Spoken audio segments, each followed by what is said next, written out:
Well, this 35-page report details numerous failings in the system and goes so far to say the county does not have a secure system for protecting private information. Now, there's one line from the section summary that raises some red flags about how they deal with everyone's personal information. It says King County made a commitment to protect residents' privacy, but has not developed a program to carry it out, leaving personal information at risk.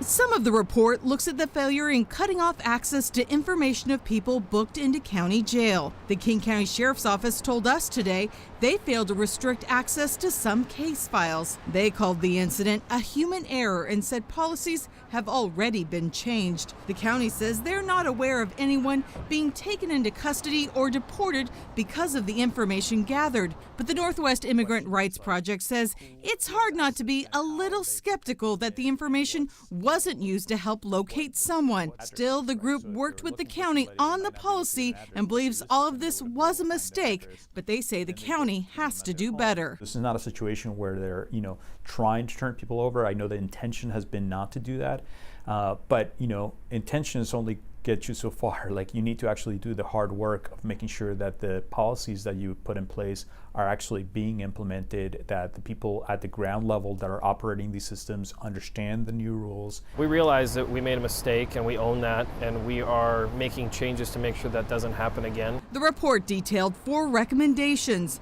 The county responded that some have already been implemented, and they released a timeline on when they're going to have the others in place. And those changes include a county-wide privacy program. The Northwest Immigrant Rights Project said they've asked for a community meeting, and they also plan to closely monitor the implementation of those policy changes to ensure this doesn't happen again.